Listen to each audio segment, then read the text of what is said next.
जो प्रधानमंत्री फसल बीमा है हमारा, उसमें क्रॉप कटिंग की बहुत बड़ी भूमिका है। वही दो चीजें हैं, क्रॉप कटिंग और जो ऑटोमेटिक संयंत्र जो लगे हैं हर पटवार, हर गिरदाउर सर्किल पर, हर आरआई सर्किल पर मौसम संबंधी जानकारी का कोई यंत्र लगा हुआ है। इन दो चीजों पर निर्भर करेगा आपका फसल बीमा का क्लेम। अब फसल बीमा आपने करवाया, कुछ लोग कह रहे हैं मुआवजा, ये मुआवजा कैसे हुआ? ये क्लेम है। आपने उसका प्रीमियम भरा है, कुछ आपने भरा है, कुछ आपकी ओर से राज्य सरकार ने भरा है, केंद्र सरकार ने भरा है, यूं करके कंपनी को पूरा प्रीमियम दिया गया है और कंपनी लाभ के लिए इसमें उतरी हुई है। तो ये कोई अनुदान नहीं है, ये कोई मुआवजा नहीं है, ये आपके प्रीमियम की वजह से अगर नुकसान हुआ है तो क्लेम देना के लिए कंपनी बाध्य है। जिसने आपका प्रीमियम लिया है, प्रीमियम इसी बात का लिया है कि अगर नुकसान होता है तो भरपाई हम करेंगे। तो क्रॉप कटिंग है क्या? क्योंकि क्रॉप कटिंग एक ऐसा मामला है कि ये वास्तविक धरातल पर की नहीं जाती है। इस बात को गांव के लोग जानते हैं, यहां तक कि तहसीलदार, कलेक्टर, एसडीएम ये लोग भी जानते हैं कि पटवारी या कृषि पर्यवेक्षक क्रॉप कटिंग सही ढंग से नहीं करते हैं, करते ही नहीं है, वैसे ही आंकड़े लिखने का काम करते हैं। तो एक तो क्रॉप कटिंग होनी चाहिए, इस पे ध्यान दें। और अगर नहीं होनी चाहिए तो नहीं होती है, और वो कहते हैं आपसे कि भाई हम जो है हमें ये अनुमान, हम कायदे से तो करनी है, परंतु वो कागजों में लिख देते हैं और वो आपका फेवर करके कुछ कर रहे हैं, तो वो आपका अपना लुकआउट है। परंतु क्रॉप कटिंग होनी चाहिए। मैं तो यही सलाह दूंगा कि वास्तविक होनी चाहिए। तो वास्तविक अब क्या है, इस बार कुछ क्रॉप कटिंग होगी क्योंकि पटवारी और ये कृषि पर्यवेक्षक डरे हुए हैं कि क्रॉप कटिंग करनी पड़ेगी। इनको गांव बांट दिए गए हैं कि इस गांव में ये करेगा, इसमें ये करेगा। तो इस बार क्योंकि यहां जैसे हमारे पड़ोस में ही, अब वो गांव खिंवसर तहसील में है, डेरू गांव के पटवारी की नौकरी पर संकट आया हुआ है। गांव के सरपंच वगैरह कुछ लोगों ने उसका पक्ष लेने की कोशिश की, परंतु बात बन रही नहीं है। कुछ लोग यूं कह रहे हैं कि बेचारे के बच्चे रुल जाएंगे, क्योंकि पिछली बार उन्होंने क्रॉप कटिंग की नहीं। बताते हैं कि जिन किसानों के खेतों की क्रॉप कटिंग की जानी थी, वो किसान कह रहे हैं कि हमारे हस्ताक्षर नहीं है, हमें पता ही नहीं हमारे खेतों में कब क्रॉप कटिंग कर दी गई।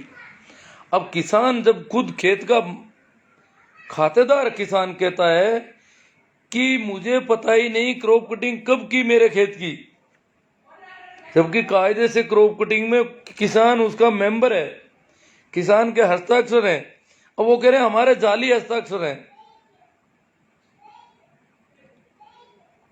जो आदमी कहता है कि मैं तो हिंदी इंग्लिश सब तरह के हस्ताक्षर करता हूं, मेरा अंगूठा लगाया, तो अंगूठा जांच का विषय हो गया और ये तय हो गया कि वो हस्ताक्षर सारे जाली हैं।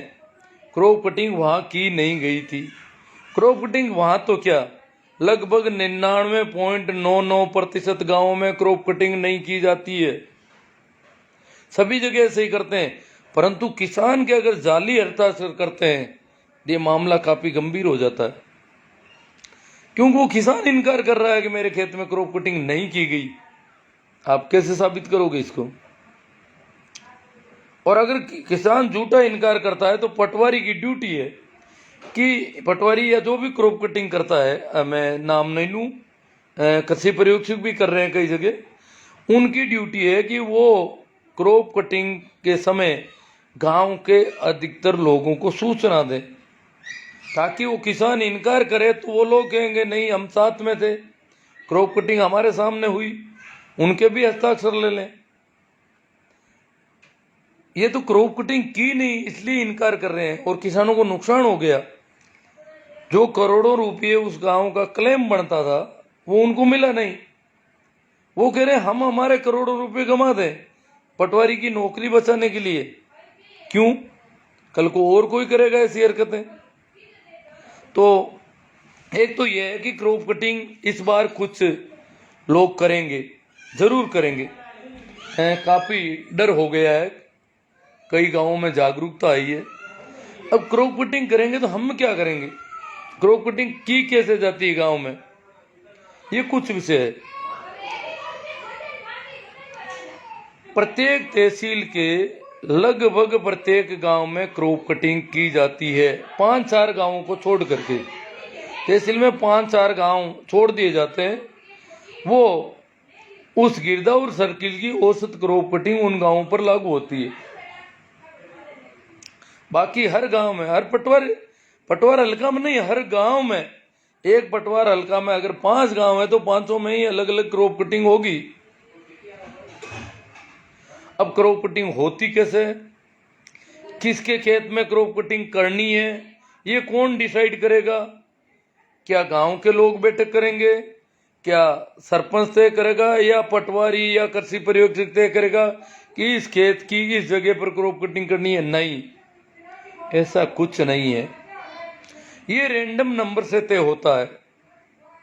Revenue department Rajasthan Ajmer random number जारी करता है हर गांव के लिए, हर फसल का, कि अमुक गांव की बाजरे की फसल के 2 प्रयोग इन रैंडम नंबर से जो खसरा नंबर निकल के आता है उस खसरे का करना है।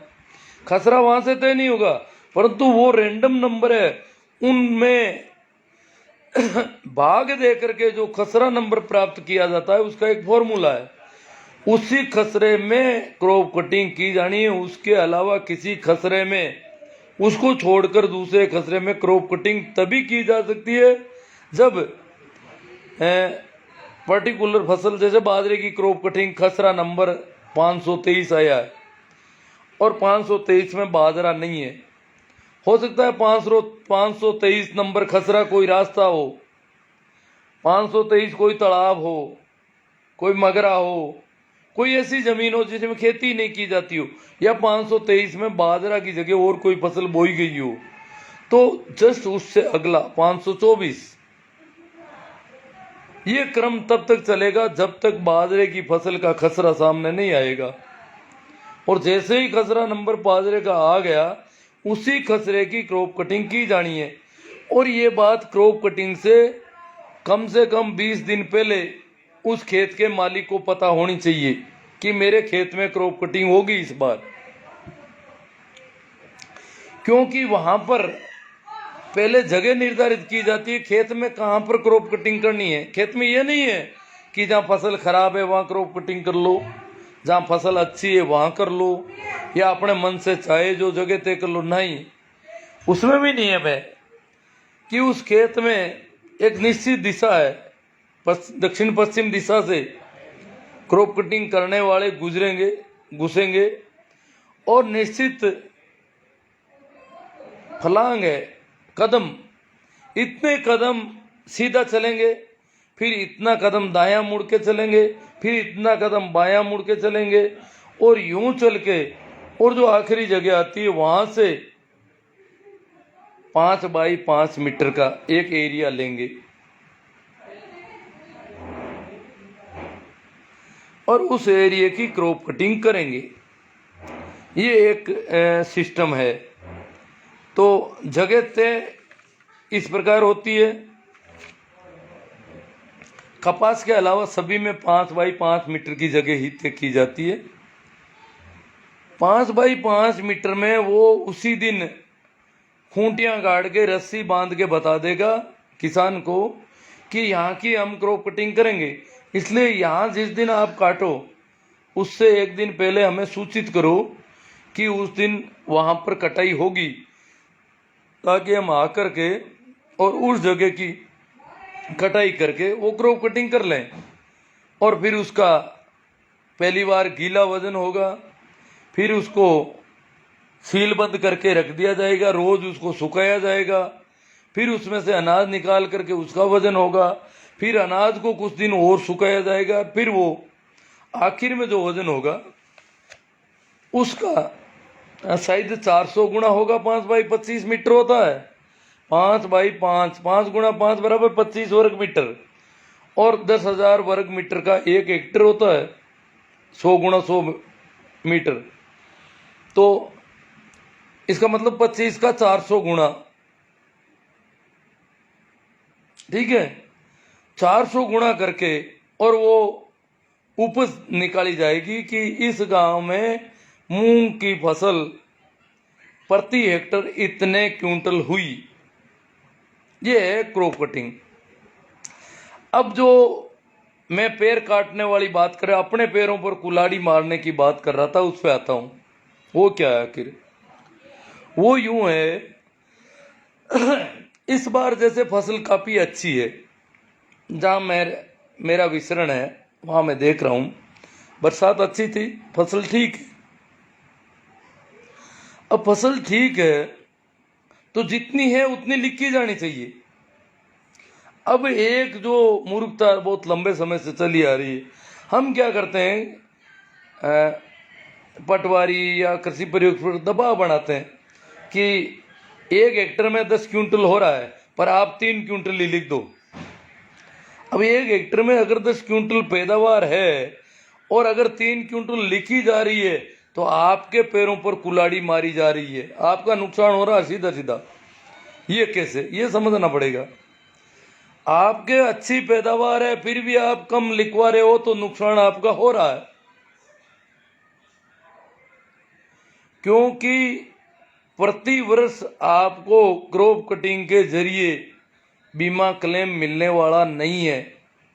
और अगर अच्छी फसल है और उसको अच्छा नहीं लिखाया तो 5 साल का औसत प्रत्येक गांव का तय होता है क्रॉप कटिंग से। पिछले 5 साल का औसत कितना है? पिछले 7 सालों का में से 2 कमजोर साल निकाल करके और 5 साल का औसत, अगर आपके खेत में 10 क्विंटल प्रति हेक्टर फसल हो गई, आपके गांव में कोई पर्टिकुलर फसल, और आपने 3 क्विंटल लिखा दी, तो आपने औसत को नीचे गिरा दिया। और औसत अगर नीचे गिर गया तो फिर कभी 2 क्विंटल होगी, 1 क्विंटल होगी, तो भी आपको कुछ नहीं मिलेगा,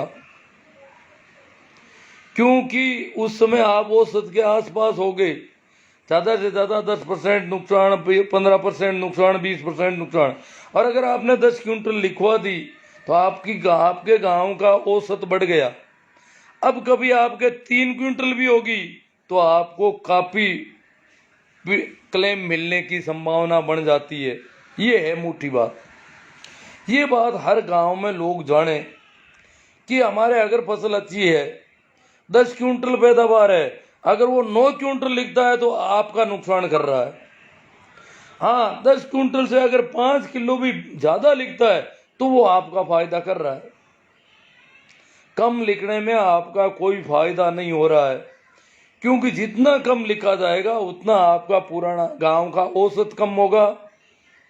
वहाँ आंकड़े जो बनेंगे वो कहेंगे कि इस गांव में मूंग की फसल इतनी ही होती है, क्योंकि इसका औसत कमजोर है गांव का, इसलिए इससे अगर कम हो जाती है थोड़ी बहुत तो उतना प्रतिशत कम कर लो।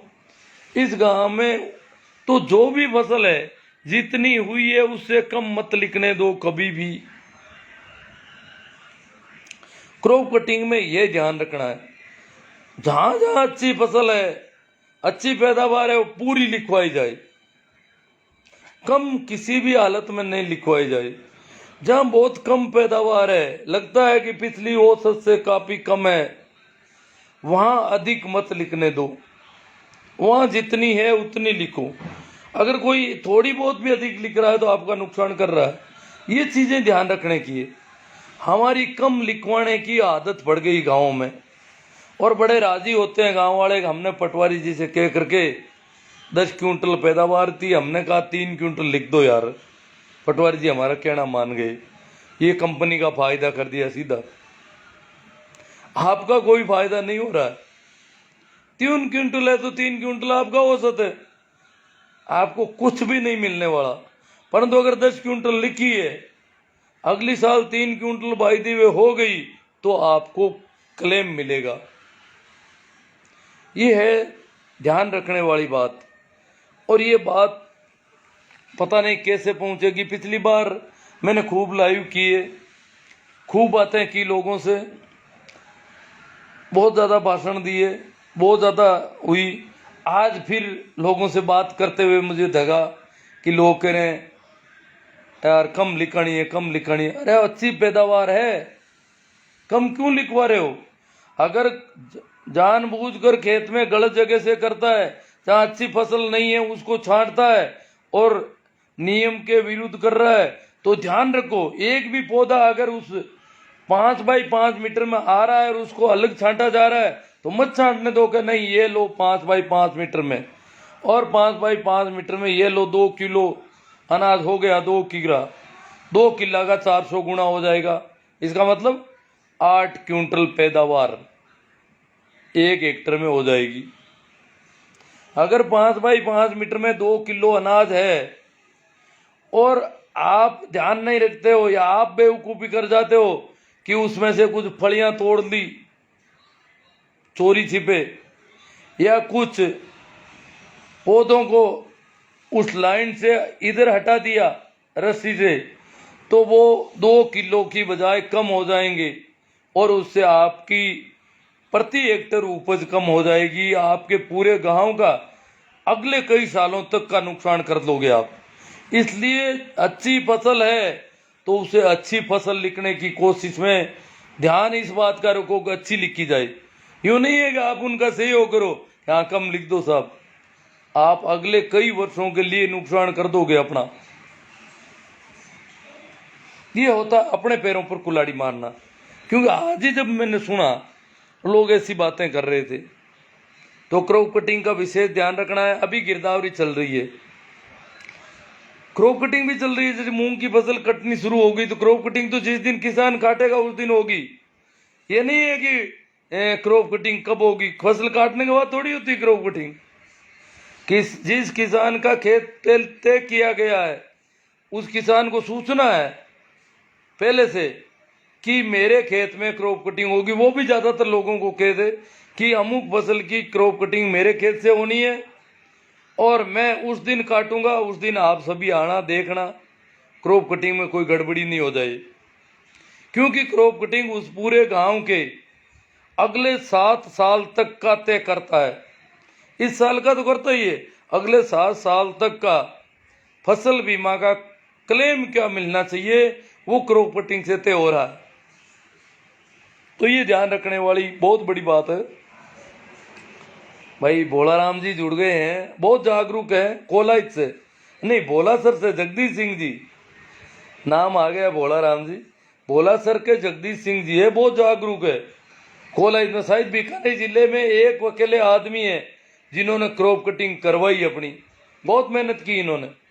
पुरानी जो थ्रेश होल्ड उपज थी 5 साल की उसके आंकड़े एकत्रित किए, क्रॉप कटिंग जहां हुई वहां एक एक पौधे का एक एक फली का ध्यान रखा और जितने दाने हुए उन सब दानों का तोल सबके सामने करवाया और बड़े ढंग से काम करवाया इन्होंने।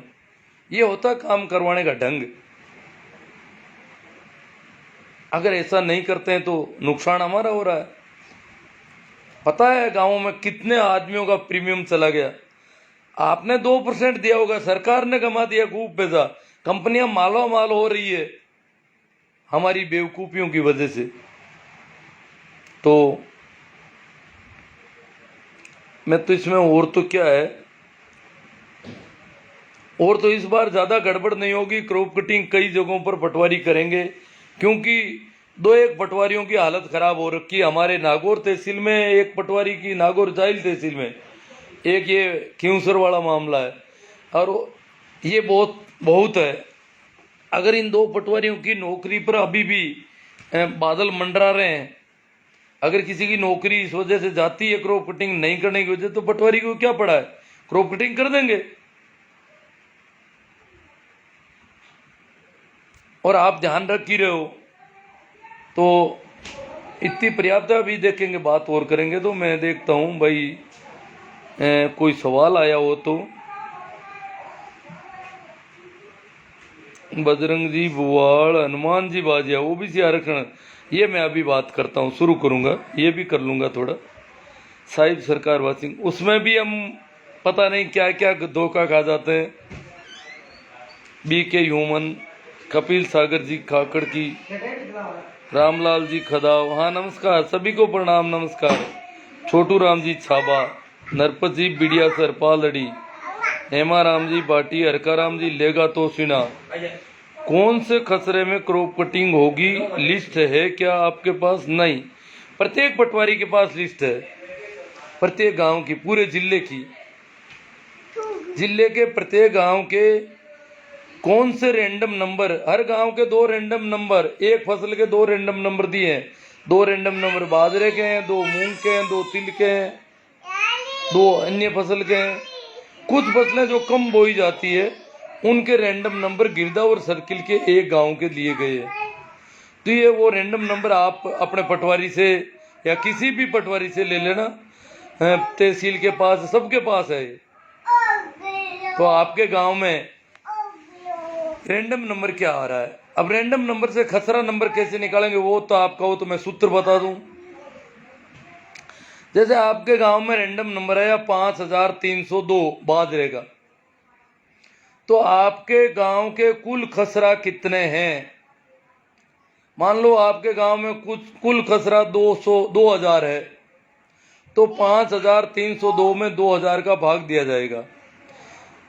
2 बार पूरा चला गया, फिर जो पीछे बचा है वो कितना है? तो पीछे बचा 1302। तो 1302 नंबर खसरे में बाजरे की फसल की क्रॉप कटिंग होगी।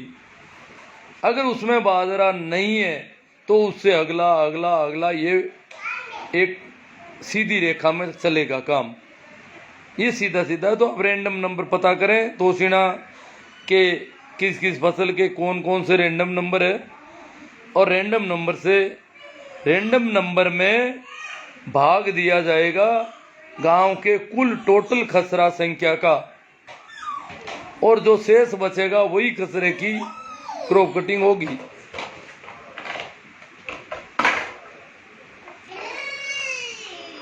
जैसा राम जी जानी, मूला राम जी मेरिया, निम्बा राम जी ताडा, अभिनव हेमराज जी बींचर, धीरेन्द्र जी मूंदलिया जाट, जैसा राम जी मदन जी राकावत, महेंद्र जी सारण मुके, राकेश जी खोकर। राकेश जी बहुत जागरूक व्यक्ति हैं, और राकेश जी अभी युवा हैं और पूरे तैयार हैं। मेरे जैसा आदमी तो क्या छुड़ता वगैरह है, नहीं करूं तो क्या करूं, तो ये अपेक्षा की जाती है कि वो अपनी डुकियों की डाणी गोटन वगैरह में विशेष ध्यान रखेंगे। और हमारे BKU के बहुत ही सक्रिय कार्यकर्ता है। BKU ने तो पिछले साल से भी ये चला रखा है, क्रॉप कटिंग निगरानी कमेटी हर गांव में बनाने की बात थी, और बनी हुई होगी कई गांवों में। तो वो कमेटी ध्यान रखेगी क्रॉप कटिंग में क्या ध्यान सावधानी रखनी है। महेंद्र जी सारण, राकेश जी कोकर, जीतू जी बाम्बू। सर जब तक क्रॉप कटिंग वाले आएंगे उससे पहले खेत खाली हो जाएंगे, फसल खड़ी खड़ी सूख गई है। नहीं, क्यों खाली हो जाएंगे? जिस खेत में क्रॉप कटिंग होनी है उस किसान की ड्यूटी है कि वो उनको सूचित करे, वो उसी दिन आएंगे जिस दिन किसान काटेगा। क्रॉप कटिंग वाले कोई विदेश थोड़ी गए हैं भैया। आपका जो क्रॉप कटिंग करने वाला आपका ही पटवारी या कृषि पर्यवेक्षक है, वो आप जिस दिन खेत में काटोगे उस दिन क्रॉप कटिंग वो अपनी मर्जी से थोड़ी करेगा। क्रॉप कटिंग किसान तय करता है, न कि कोई अधिकारी कर्मचारी। ये बहुत बड़ी भूल है आपकी। जीतू जी बाम्बू, इसको पूरा नोट करें आप।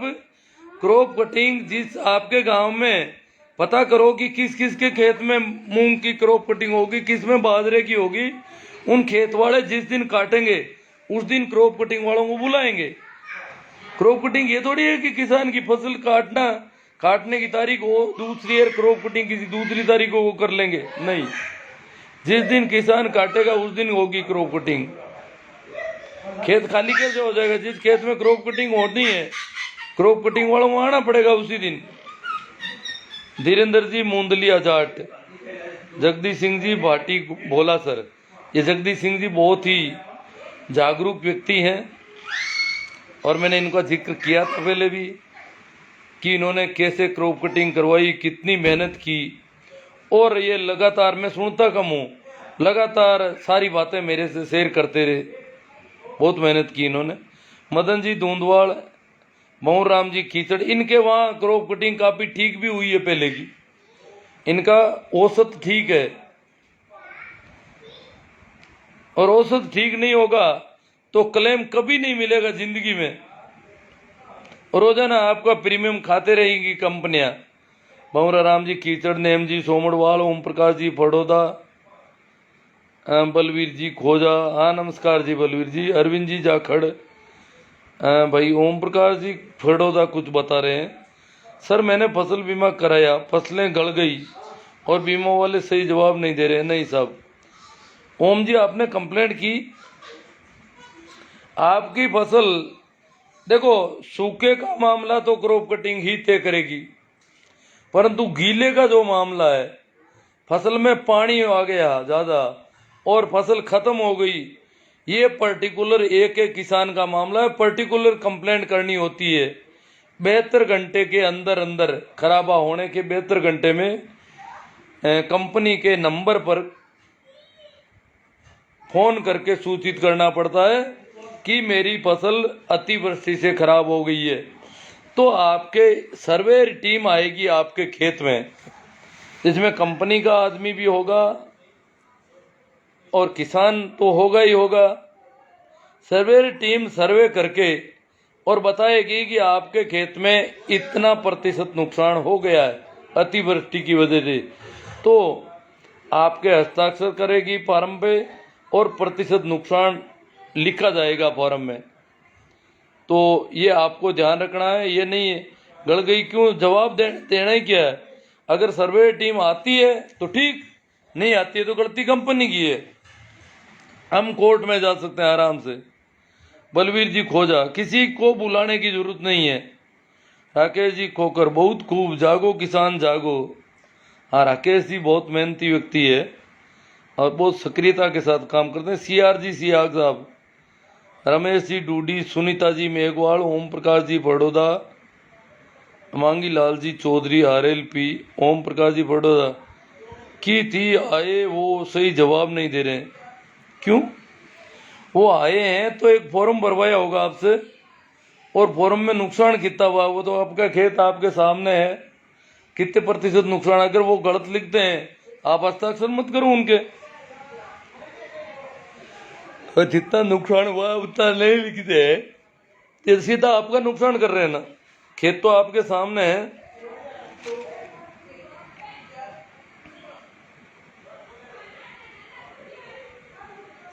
चलो मैं मानाराम जी सीमर, इसके तो बात काफ़ी हो गई और कुछ कुछ मन भी नहीं करता, कई बार लगता यूँ है कि तेरी बातों का फर्क क्या पड़ रहा है। खैर मेरी जिम्मेवारी थी, मैंने क्या है कि सुनता कम हूँ पर एक आध जने के पास कभी बैठ के थोड़ी बात कर लेता हूँ, तो मुझे पता लगा कि लोग तो अभी भी अच्छी फसल है फिर भी कम लिखाने की कोशिश करेंगे, क्योंकि बहुत बड़ी संख्या में लोगों को जानकारी नहीं है कि कम लिखाने का कितना नुकसान हो जाएगा। हमारे अगले 7 साल तक का नुकसान हम कर देंगे अगर फसल अच्छी है और कम लिखवा दी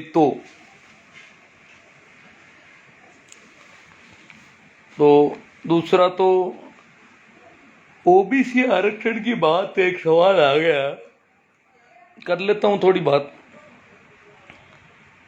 देखो एक तो ये आरक्षण है क्या, फिर हम OBC आरक्षण की बात करेंगे। आरक्षण किसको दिया जाता है? आरक्षण आरक्षण कोई मेहरबानी या कोई सहयोग ऐसा कुछ नहीं है। और आरक्षण किसी का होना भी नहीं चाहिए। अगर देखा जाए तो हमारे देश में आरक्षण हजारों साल से चल रहा है। जाति के आधार पर तय होता है कि कौन खेती करेगा, कौन चमड़ा उतारेगा, कौन लकड़ी का काम करेगा, कौन तंत्र मंत्र करके लोगों को बेवकूफ़ बनाएगा, कौन लोगों की शादियां करवाएगा, कौन क्या करेगा, कौन उनके नाम तय करेगा। ये सारी जो चीज़ें हैं वो हजारों वर्षों से, और ये जाति के आधार पर, ये इसमें योग्यता नहीं देखी जाती बिल्कुल। अगर वो किसी घर में, पर्टिकुलर घर में पैदा हो गया तो वो ठाठ से यही काम करेगा, चाहे वो उसमें एक्सपर्ट है कि नहीं है, चाहे वो तो निरा बुद्धू है, बोंदू है, फिर भी वो करेगा। ये जाति के आधार पर बहुत ही गंदा आरक्षण हमारे वर्षों में, ये इसको कहते हैं आरक्षण। बाकी आज़ादी के बाद जो आरक्षण दिया गया, संवैधानिक आरक्षण उसे मैं कहता हूँ, वो आरक्षण नहीं है, वो प्रजातंत्र शासन का तकाजा है कि प्रत्येक व्यक्ति का शासन प्रशासन में भागीदारी हो। वो तो एक मतदान से होती है, परंतु अगर समाज में वर्ग है, विभिन्न वर्ग हैं, खेती करने वालों का कोई वर्ग है, लकड़ी का काम, चमारगिरी का काम, या कोई काम करने वालों कोई वर्ग है, तो उस वर्ग को शासन में प्रतिनिधित्व होना चाहिए। ये प्रजातंत्र का तकाजा है।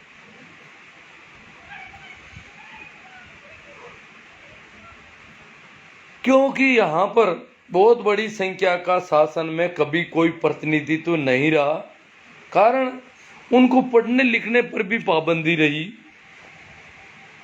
उनकी किसी भी पीढ़ी में कोई भी व्यक्ति पढ़ लिख नहीं पाया, तो इस प्रकार एक तरह से बेड़ियों में झगड़ा रखा गया। अब उन लोगों को सीधा अगर छूट में रखें तो शासन प्रशासन में उनकी भागीदारी नहीं बढ़ेगी। उनके लिए कुछ अलग क्राइटेरिया तय करना पड़ेगा, तब उनको प्रतिनिधित्व मिलेगा।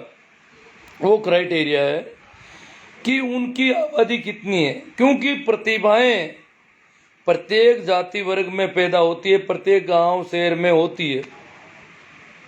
ये नहीं है कि प्रतिभाएं केवल लोडा में होती है, माथुर में होती है या मिश्रा में होती है, नहीं। प्रतिभाएं आदिवासी के घर में भी प्रतिभावान बच्चा पैदा हो सकता है, अनुसूचित जाति के घरों में भी प्रतिभावान बच्चे पैदा हो सकते हैं, परंतु उनको वातावरण अलग मिलता है। प्रतिभाएं प्रत्येक वर्ग में बराबर पैदा होती है, ये प्रकृति का सिस्टम है, हमारा नहीं। अब परिस्थितियां अलग अलग है। एक बच्चे का बाप अंगूठा छाप है, माँ अंगूठा छाप है, उनको पता नहीं बच्चा कौन सा कोर्स पढ़ रहा है, उसको कोई गाइडेंस नहीं कि आगे क्या करना होगा, कौन सी लाइन पकड़ेगा तो इसको ठीक रहेगा। एक वो बच्चा है जिसकी दादी एमएससी है, नानी एमए इंग्लिश मीडियम लिटरेचर है, और घर में जितने भी आने जाने वाले लोग हैं वो अलग अलग फील्ड में बड़े बड़े पदों पर है। अलग अलग सारे फील्ड में कैसे किस फील्ड में जाया जाता है, उनकी सारी गलियां और रास्ते उनको मालूम है, और उस बच्चे को वो सारी गाइडेंस मिल रही है। अब कहते हैं इन दोनों को एक साथ दौड़ाओ, हम तो एक साथ दौड़ देगा। अरे भाई, वो तो पीढ़ियों से बंधा हुआ पड़ा है, ये धावक है, एक साथ कैसे दौड़ेंगे? नहीं। उनमें से 100 बच्चों में से अगर 5 बच्चे सबसे टॉपर हैं उस वर्ग के, तो 5 प्रतिभावान है। इस वर्ग के 100 बच्चों में से 5 जो टॉपर हैं उनके अंक ज्यादा हो सकते हैं, क्योंकि उनके परिवार की परिस्थितियां अलग है। परंतु दूसरे 100 परिवारों के जो टॉपर 100 बच्चों में से 5 बच्चे टॉपर हैं, उनके घर में परिस्थितियां अलग है। सभी लोग अंगूठा छाप है, घर गृहस्थी, खेती बाड़ी और ये पशुपालन वगैरह में बच्चों को भी काम में लिया जाता है। अगर वो उनसे 20-30 नंबर कम लाए हैं, परंतु वो उन 100 बच्चों की टॉपर लिस्ट में, इसको परसेंटाइल कहते हैं। ये परसेंटाइल सिस्टम प्रत्येक जाति वर्ग, क्योंकि ये देश में जातियां है, जातियों के बिना अभी तक शादी विवाह भी तय नहीं हो रहे हैं, तो वो होना चाहिए। उसके आधार पर प्रतिभाओं का चयन होना चाहिए। ये नहीं है कि नंबर वो 80 ले आया, इसके पास 60 ही है, नहीं, इसके पास 60 है, ये इन 100 बच्चों में टॉपर है, उन 100 बच्चों में वो 80 वाला टॉपर है। उन बच्चों के घर की परिस्थितियां, वो कॉन्वेंट स्कूल में पढ़ते हैं, अलग अलग वातावरण है, ये भूला भटका कभी जाता है स्कूल, कभी नहीं जाता है। पर इनमें से अगर कोई टॉप नंबर लाया इन परिस्थितियों में, तो वो भी बराबर प्रतिभावान है। नंबरों को नहीं देखा जाना चाहिए इसमें। ये है प्रतिनिधित्व। इनके भी 5 बच्चों को प्रतिनिधित्व मिलेगा, इनके भी 5 बच्चों को प्रतिनिधित्व मिलेगा, सीधा सा हिसाब है। तो जिस जाति का जितना अनुपात है, उसी अनुपात में उस जाति वर्ग के लोग सर्विस में आने चाहिए, मंत्रिमंडल में होने चाहिए, एमएलए होने चाहिए, न्यायपालिका में होने चाहिए, राज्यसभा में होने चाहिए, कार्यपालिका में जैसे सेक्रेटरीट वगैरह में होने चाहिए, उतना आईएएस होने चाहिए उनमें भी। ये है प्रतिनिधित्व का तरीका। ओबीसी के मामले में गड़बड़ बहुत, ओबीसी तो पूरा ही गड़बड़ मामला है। ओबीसी तो इस प्रकार माना जाता है, इस देश की सत्ता इसे कोई अवैध संतान मानती है ओबीसी को। इसकी कोई अलग जनगणना होने नहीं दे रहा है, और विशेषकर से ये मोदी सरकार, इन्होंने 11 की जनगणना को 14 में बुरी तरह से रोक दिया, प्रकाशित करने पर रोक लगा रखी है। जनगणना भी हुई है, परंतु प्रकाश में नहीं लाए जा रहे आंकड़े। तो प्रकाश, जब आंकड़े ही नहीं है तो 27% आरक्षण क्यों? क्या इनकी आबादी 27% है? भाई दी वे इनकी आबादी 10% ही होगी ओबीसी की, सिर्फ 27 क्यों दे दिया गया? या इनकी आबादी 54% है, फिर 27 क्यों दिया गया? ये कई सवाल खड़े करता है। जब अलग से जनगणना नहीं है तो 27% ओबीसी को क्यों दिया गया? ईडब्ल्यूएस को 10% क्यों दिया गया? ये सवाल है। इनकी अलग जनगणना करवाने में किसको नुकसान हो रहा है, क्या नुकसान हो रहा है? सिर्फ पारदर्शिता हो जाएगी, पता चल जाएगा कि इस जाति वर्ग के इतने लोग आईएएस है, इतने आरएस हैं, और इसके इतने कम है, इसके इतने, इसकी आबादी इतनी है, प्रतिनिधित्व इतना है। आबादी के अनुपात में जो प्रतिनिधित्व है वो खुल जाएगा। ये गड़बड़ है। तो ओबीसी को तो वैसे सत्ता जो है अवैध संतान मानती है। ओबीसी के खुद के एमएलए एमपी ओबीसी का पक्ष नहीं लेना चाहते। जिस प्रकार एससी एसटी वाले एससी एसटी की बात ही नहीं करते, क्योंकि सभी मानते हैं कि राजनीतिक दलों के मालिक और हैं, मीडिया के मालिक और हैं, और वो लोग तय करेंगे उनका राजनीतिक भविष्य, मीडिया के मालिक और राजनीतिक दलों के मालिक। और अगर हमने ओबीसी का, एससी का, एसटी का पक्ष ले लिया तो ऊंची जाति के लोग नाराज हो जाएंगे, और वो ऐसी हवा खराब करेंगे कि राजनीति में कभी उठकर खड़े करने लायक नहीं रह जाएंगे। इसलिए सारे राजनेता, लगभग सारे राजनेता स्वर्ण जाति के लोगों से भयभीत है, ऊंची जाति के लोगों से भयभीत है। अब ओबीसी में जो अभी राजस्थान में जो गड़बड़ चल रही है वो 17 अप्रैल 2018 का मामला है। एक परिपत्र ऐसा आया कि हॉरिजॉन्टल आरक्षण लागू कर दिया। वर्टिकल जो आरक्षण होना चाहिए था, खड़ा आरक्षण, वो प्रत्येक वर्ग में से उसका निश्चित अनुपात होता है, उस अनुपात में प्रतिशत होता, और वो प्रत्येक वर्ग में से फौजियों की संख्या होती। परंतु यहाँ गड़बड़ कर दी। जैसे जनरल में जो फौजी आ रहे हैं वो जनरल में आएंगे, जितना प्रतिशत आने चाहिए, वो चाहे ओबीसी के हों, ओबीसी के हैं तो वो जनरल में काउंट होने चाहिए। परंतु जनरल फौजी के हिसाब से काउंट तो भूतपूर्व सैनिक के हिसाब से सिलेक्शन हो रहा है और काउंट उनको ओबीसी में कर दिया जा रहा है, क्योंकि अधिकतर ओबीसी के हैं और इस वजह से ओबीसी के पुरुष अभ्यर्थियों का पूरा नुकसान हो रहा है 4 साल से।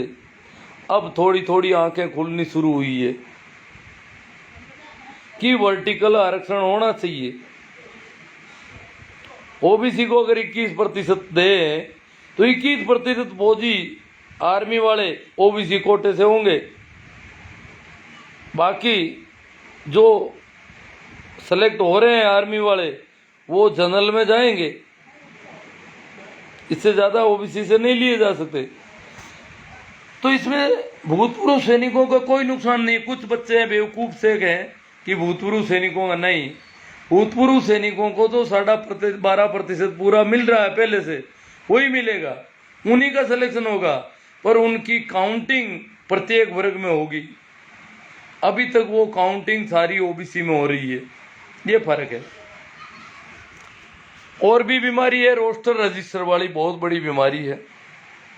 रोस्टर रजिस्टर मेंटेन नहीं किया जा रहा। जैसे मैं सर्विस करता हूं, अभी मेरी जाति को ओबीसी माना जाता है, परंतु जब मैं पढ़ता था, जब मैं सर्विस लगा था, तब मैं ओबीसी का नहीं था। उस समय तक ओबीसी जाति भी नहीं थी, तो मैं ओबीसी का नहीं था। मैं ओबीसी के हिसाब से सिलेक्टेड नहीं हूं, मैं जनरल कोटे से सिलेक्टेड हूं। तो रोस्टर रजिस्टर में मैं जनरल कोटे का प्रतिनिधित्व करता हूं, मेरी काउंटिंग जनरल में होनी चाहिए। परंतु जनरल से जो सिलेक्टेड है, रोस्टर रजिस्टर कहता है कि जो बजे जनरल सिलेक्टेड है वो जनरल में लिखे जाएं, जो ओबीसी से सिलेक्टेड है वो ओबीसी में लिखे जाएं, जो एससी से सिलेक्टेड है वो एससी में लिखे जाएं। तो परंतु रोस्टर रजिस्टर मेंटेन नहीं किया जा रहा है, कारण कि एससी एसटी ओबीसी को नुकसान पहुंचाना जरूरी है। इसके लिए जनरल से सिलेक्टेड है उनको भी सबको ओबीसी में लिख दिया जा रहा है और कहते हैं कि आपकी तो भर्तियां पूरी हो गई और अब जो वैकेंसी निकलेगी वो सारी ईडब्ल्यूएस की निकलेगी। क्यों भाई? क्योंकि उनके पद खाली पड़े हैं अभी। ये इस प्रकार की बेवकूफ़ी जो हो रही है उस पर और मैं बात करूंगा भाई। प्रेमाराम जी, अब पता नहीं कितने और लोग जुड़े होंगे। मैं यही समाप्त करता हूं। धन्यवाद, प्रणाम, नमस्कार, राम राम।